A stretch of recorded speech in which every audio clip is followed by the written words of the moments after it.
Cobaan apa lagi ini, Yot? Sumpah demi Allah, gua nggak pernah kepikir buat ngambil kotak amal itu. Gua juga punya batasan, Yot. Ini fitnah, Yot. Iya, Pak. Saya tahu bukan Bapak pelakunya, Pak. Terus siapa yang tega nuduh gua, Yot? Belum lagi cobaan selesai. Udah ada cobaan lain yang datang di hari yang sama. Sekarang gua harus gimana coba? Masa gua disuruh gantiin duit kotak amal, sedangkan gua sepeser pun gak makan duitnya. Iya, Pak. Yang sabar ya, Pak.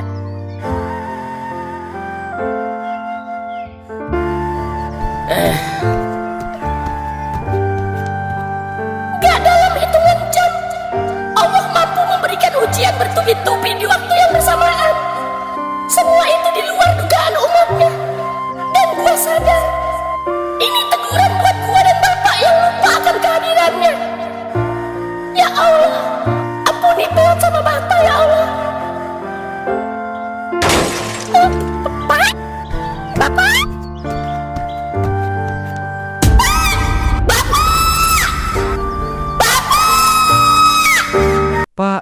Pak, bangun, Pak. Yao mengguncang tubuh ayahnya yang lunglai. Wajah Pak Rungkat pucat. Keringat dingin mengucur deras. Pak Haji, Pak Lurah, Bapak saya, Pak. Tolong, Pak. Suara Yao pecah, panik. Pak Haji spontan maju, meraba nadi di pergelangan tangan Pak Rungkat. Astagfirullah, Sup, cepat ambilkan air. Yo, bantu dongakkan kepalanya. Sup berlari ke dapur, kembali dengan gelas air yang bergetar di tangannya. Ini Pak Haji, tetap tenang. Semuanya, kata Pak Lurah, meski wajahnya sendiri tegang. Kayaknya tekanan pikiran berat sekali ini. Pelan-pelan, mereka menyodorkan air ke bibir Pak Rungkat. Lelaki tua itu membuka mata, kabur dan lemah. Aku pusing banget, Yo. Udah, Pak, Bapak tarik napas dulu, kata Yo, menggenggam tangan ayahnya yang bergetar. Pak Haji duduk di sebelah. Suaranya melembut. Kad, kalau memang kamu bukan pelakunya, kita akan cari jalan. Jangan dipikir sendiri. Islam tidak mengajarkan kita nuduh seseorang tanpa bukti kuat. Tadi kita hanya mau klarifikasi, bukan memvonis. Pak Rungkat menatap mereka satu persatu lelah. Tersakiti, tapi masih mencoba tegar. Saya nggak marah, Pak Haji. Saya capek dibilang maling terus. Motor hilang. Rumah mau ditinggalin, duit aja nggak punya. Tapi saya masih punya harga diri, Pak. Yo, mengusap wajahnya sendiri yang basah air mata. Pak, udah, jangan ngomong gitu. Kita hadapin bareng, Pak. Pak Lurah berdiri. Begini aja, besok kita kumpulin semua warga musala. Kita buka pembicaraan terang-terangan. Kita minta CCTV dari minimarket depan musala. Siapa tahu ngarah ke pelaku. Sup, kamu kontak RT yang lain. Kita nggak boleh gegabah nuduh orang. Siap, Pak Lurah. Dan satu lagi, kata Pak Haji sambil menatap Yo dan ayahnya. Kalian boleh tinggal di rumah itu sampai dapat tempat baru. Jangan mikirin pindahan dulu. Kita selesaikan masalah fitnah ini dulu. Pak Rungkat terisak pelan bukan karena sakit fisik, tapi karena lega. Terima kasih, Pak Haji, Pak Lurah. Saya nggak tahu harus bilang apa. Sudah, istirahat dulu, kata Pak Haji. Besok kita hadapi sama-sama. Allah tidak tidur, Kad. Yang benar akan kelihatan. Malam itu rumah kecil mereka terasa hangat meski didera masalah. Yo, duduk di samping ayahnya, memastikan napas Pak Rungkat kembali stabil. Di luar, angin lewat pelan, seolah sedang menenangkan mereka. Namun di sudut gang yang gelap, seseorang sedang memperhatikan rumah mereka, sambil membawa kantong plastik hitam berisi sesuatu yang mencurigakan. Angin malam menyusup lewat sela-sela seng, membawa suara-suara kecil dari kampung yang mulai sepi. Lampu-lampu rumah sudah banyak yang padam. Tersisa hanya temaram jalan dan suara jangkrik dari kebun di ujung gang. Di pojokan gang, seorang lelaki berdiri setengah bersembunyi di balik motor rongsokan. Wajahnya gelisah, matanya terus mengarah ke rumah Pak Rungkat. Tangan kirinya memegang kantong plastik hitam yang beratnya tak wajar. Lelaki itu menghela napas pendek. Aduh, gimana nih? Kalau ketahuan bisa tamat gue. Ia menarik hoodie Naya lebih rapat dan menunduk. lalu menghilang ke gang sebelah. Di dalam rumah Pak Rungkat. Pak, udah mendingan belum? Yo melirik sambil memeras kain hangat untuk ditempelkan ke dahi ayahnya. Lumayan yo, Pak Rungkat tersenyum tipis. Meski matanya masih sembab. Tadi kayak dada gua sesek banget. Ya iyalah Pak, orang dituduh maling 2 kali dalam 1 hari. Siapa yang gak stres? Pak Rungkat tertawa kecil, tapi cepat berhenti karena batuk. Lu juga jangan nyindir mulu, bapak lu lagi rapuh nih. Tapi betulan Pak. Yo menurunkan nada suaranya. Besok kalau warga musala masih maksa nuduh bapak, gua yang maju. Udah cukup Pak. Selama ini bapak diem terus. Pak Rungkat menepuk tangan anaknya. Kita hadapin baik-baik, jangan pakai amarah. Yao mengangguk, meski hatinya berkecamuk. Tiba-tiba terdengar krak, seperti ada sesuatu jatuh di luar rumah. Yao refleks berdiri. Pak, ada suara Pak. Paling kucing, jawab Pak Rungkat.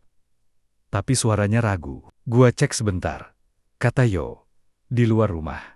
Yo keluar pelan-pelan, menutup pintu tanpa suara. Udara malah menusuk kulit. Ia menajamkan pendengaran. Namun di bawah pohon mangga dekat pagar, ada sebuah kantong plastik hitam tergeletak. Ini apaan? Dengan hati-hati ia mendekat. Kantong itu berat, terikat rapat. Ia raba dari luar keras, seperti kayu atau besi. Ia menelan ludah. Perasaannya tidak enak. Perlahan ia membuka ikatannya. Saat plastik terbuka, matanya membelalak.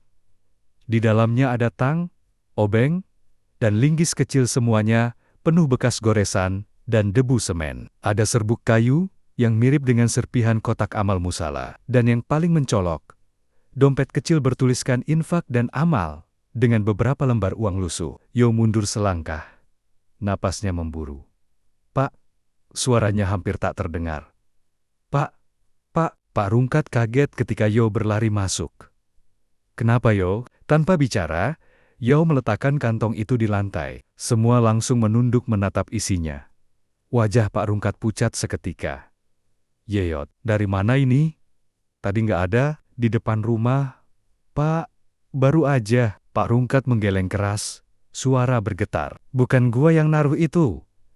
Demi Allah bukan gua. Justru itu Pak. Yao mengepalkan tangan. Ada yang sengaja naruh Pak. Ada yang mau jerumuskan Bapak.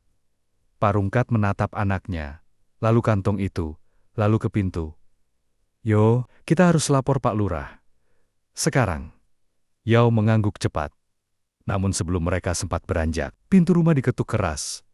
Pak Rungkat dan Yao saling pandang. Suara dari luar terdengar. Pak, buka pintunya. Ada yang harus kita omongin. Itu suara seseorang yang mereka kenal. Seseorang yang tidak seharusnya berada di depan rumah mereka malam itu. Pak, buka dulu pintunya.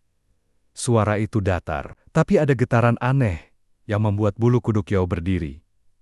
Pak Rungkat menelan ludah. Yayot, itu siapa? Yao mendekat ke pintu tanpa menjawab. Ia melongok lewat celah jendela kecil di samping pintu. Dan wajahnya langsung berubah. Pak, itu Jael. Pak Rungkat tertegun. Apa tok? Kali ini lebih keras. Pak Rungkat, saya tahu Bapak di dalam. Yao mengangkat kantong plastik hitam itu, berbisik dengan panik, Pak. Kalau dia yang naruh ini, berarti dia balik lagi mau apaan? Pak Rungkat menarik napas dalam-dalam. Kita nggak usah buka dulu. Kita panggil Pak Lurah aja. Yao, telepon. Jael menendang pintu dari luar. Tidak sampai jebol, tapi getarannya cukup membuat paku-paku pintu berderit. Saya mau jelasin sesuatu, tolong buka dulu. Jangan bikin saya ngamuk. Nada suara Jael bukan minta tolong tapi seperti orang kepepet. Yo mengepalkan rahangnya. Pak, kalau kita diem, dia makin nekat. Gua buka sedikit aja. Bapak ke belakang? Ya, jangan, bahaya. Tapi kita nggak punya pilihan, Pak. Dengan napas berat, Yao memutar kunci. Membuka pintu hanya selebar 1 telapak tangan cukup untuk bicara, tapi tidak untuk masuk. Ngapain lu kesini malam-malam? Yo. Sumpah, demi Allah, gue bukan mau bikin masalah. Katanya, terengah. Gue cuma mau balikin ini. Ia mengangkat sesuatu dari balik jaket kunci motor Yao. Yao membelalak. Motor gue, di mana? Di kebun belakang rumah Pak RT, gua sembunyi. Bukan gue mau jual Yao, sumpah. Suaranya pecah. Hampir seperti mau nangis. Gue cuma butuh uang cepat. Tapi gue nyesel. Gue mau balikin.